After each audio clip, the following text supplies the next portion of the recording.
2 Kings chapters 12 through 13, and 2 Chronicles chapter 24. 2 Kings chapter 12. Jehoash was 7 years old when he began to reign. In the 7th year of Jehu, Jehoash began to reign, and he reigned 40 years in Jerusalem. His mother's name was Zibziah of Beersheba. And Jehoash did what was right in the eyes of the Lord all his days, because Jehoiada the priest instructed him. Nevertheless, the high places were not taken away. The people continued to sacrifice and make offerings on the high places. Jehoash said to the priests, "All the money of the holy things that is brought into the house of the Lord, the money for which each man is assessed, the money from the assessment of persons, and the money that a man's heart prompts him to bring into the house of the Lord, let the priests take, each from his donor, and let them repair the house wherever any need of repairs is discovered." But by the 23rd year of King Jehoash, the priests had made no repairs on the house. Therefore King Jehoash summoned Jehoiada the priest and the other priests, and said to them, "Why are you not repairing the house? Now therefore take no more money from your donors, but hand it over for the repair of the house." So the priests agreed that they should take no more money from the people, and that they should not repair the house. Then Jehoiada the priest took a chest and bored a hole in the lid of it, and set it beside the altar on the right side as one entered the house of the Lord. And the priests who guarded the threshold put in it all the money that was brought into the house of the Lord. And whenever they saw that there was much money in the chest, the king's secretary and the high priest came up, and they bagged and counted the money that was found in the house of the Lord. Then they would give the money that was weighed out into the hands of the workmen who had the oversight of the house of the Lord. And they paid it out to the carpenters and the builders who worked on the house of the Lord, and to the masons and the stone cutters, as well as to buy timber and quarried stone for making repairs on the house of the Lord, and for any outlay for the repairs of the house. But there were not made for the house of the Lord basins of silver, snuffers, bowls, trumpets, or any vessels of gold or of silver from the money that was brought into the house of the Lord, for that was given to the workmen who were repairing the house of the Lord with it. And they did not ask for an accounting from the men into whose hand they delivered the money to pay out to the workmen, for they dealt honestly. The money from the guilt offerings and the money from the sin offerings was not brought into the house of the Lord. It belonged to the priests. At that time, Hazael, king of Syria, went up and fought against Gath and took it. But when Hazael set his face to go up against Jerusalem, Jehoash, king of Judah, took all the sacred gifts that Jehoshaphat and Jehoram and Ahaziah his fathers, the kings of Judah, had dedicated, and his own sacred gifts, and all the gold that was found in the treasuries of the house of the Lord and of the king's house, and sent these to Hazael, king of Syria. Then Hazael went away from Jerusalem. Now the rest of the acts of Joash and all that he did, are they not written in the book of the Chronicles of the kings of Judah? His servants arose and made a conspiracy, and struck down Joash in the house of Millo, on the way that goes down to Silla. It was Jozachar, the son of Shimeath, and Jehozabad, the son of Shomer, his servants, who struck him down, so that he died. And they buried him with his fathers in the city of David. And Amaziah his son reigned in his place. Chapter 13. In the 23rd year of Joash the son of Ahaziah, king of Judah, Jehoahaz the son of Jehu began to reign over Israel and Samaria, and he reigned 17 years.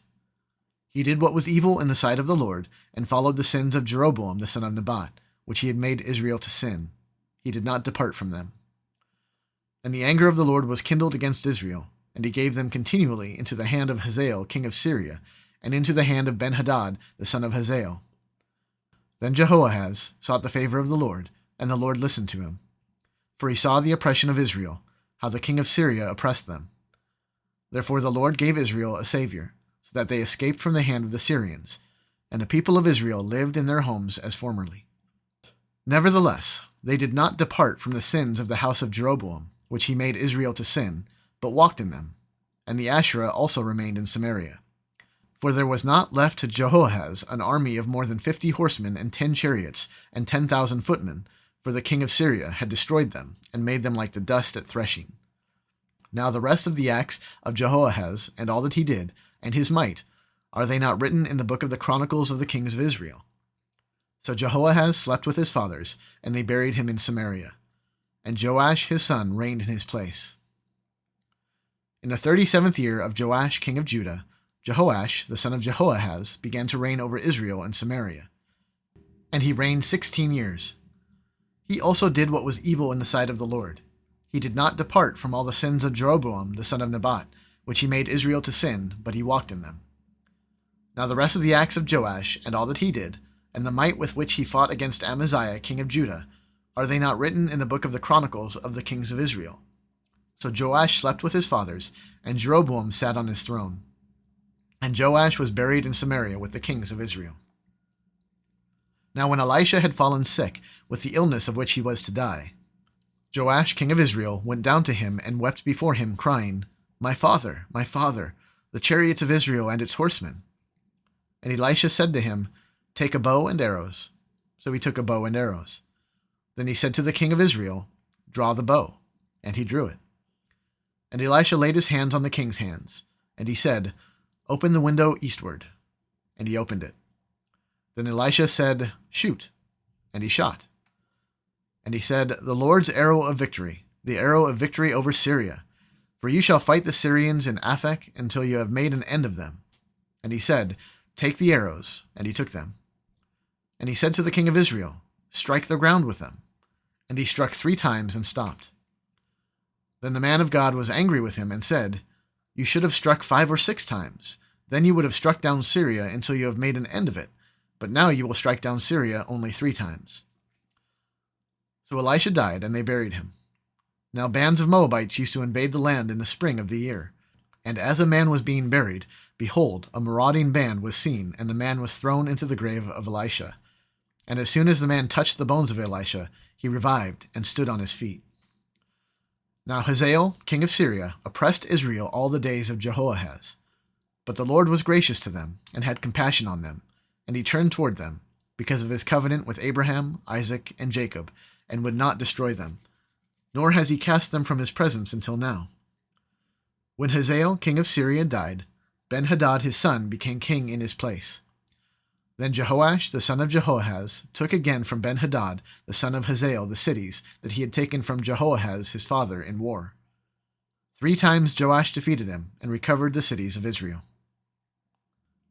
2 Chronicles chapter 24. Joash was 7 years old when he began to reign, and he reigned 40 years in Jerusalem. His mother's name was Zibiah of Beersheba. And Joash did what was right in the eyes of the Lord all the days of Jehoiada the priest. Jehoiada got for him 2 wives, and he had sons and daughters. After this, Joash decided to restore the house of the Lord. And he gathered the priests and the Levites and said to them, go out to the cities of Judah and gather from all Israel money to repair the house of your God from year to year. And see that you act quickly. But the Levites did not act quickly. So the king summoned Jehoiada the chief and said to him, why have you not required the Levites to bring in from Judah and Jerusalem the tax levied by Moses, the servant of the Lord, and the congregation of Israel for the tent of testimony? For the sons of Athaliah, that wicked woman, had broken into the house of God, and had also used all the dedicated things of the house of the Lord for the Baals. So the king commanded, and they made a chest, and set it outside the gate of the house of the Lord. And proclamation was made throughout Judah and Jerusalem to bring in for the Lord the tax that Moses, the servant of God, laid on Israel in the wilderness. And all the princes and all the people rejoiced, and brought their tax, and dropped it into the chest until they had finished.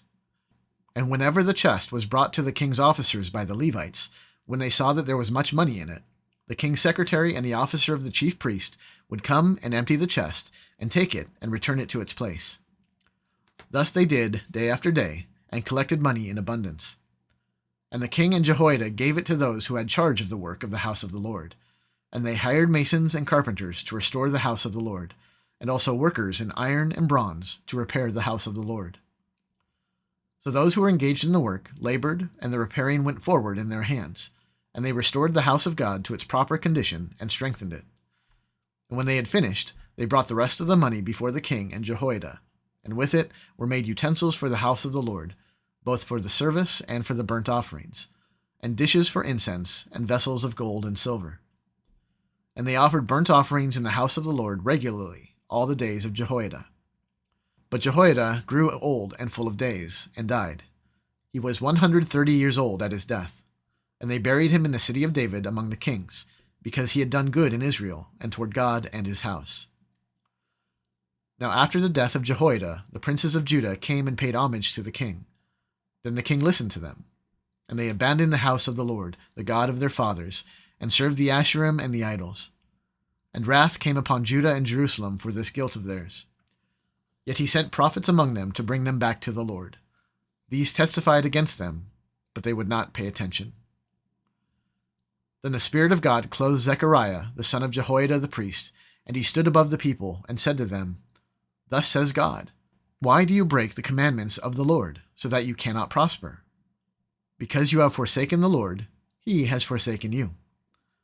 But they conspired against him, and by command of the king they stoned him with stones in the court of the house of the Lord. Thus Joash the king did not remember the kindness that Jehoiada, Zechariah's father, had shown him, but killed his son. And when he was dying, he said, May the Lord see and avenge. At the end of the year, the army of the Syrians came up against Joash. They came to Judah and Jerusalem, and destroyed all the princes of the people from among the people, and sent all their spoil to the king of Damascus. Though the army of the Syrians had come with few men, the Lord delivered into their hand a very great army, because Judah had forsaken the Lord, the God of their fathers. Thus they executed judgment on Joash.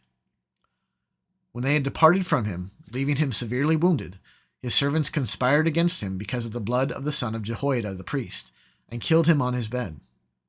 So he died, and they buried him in the city of David, but they did not bury him in the tombs of the kings. Those who conspired against him were Zabad the son of Shimeath the Ammonite, and Jehozabad the son of Shimrith the Moabite. Accounts of his sons and of the many oracles against him and of the rebuilding of the house of God are written in the story of the book of the Kings. And Amaziah his son reigned in his place.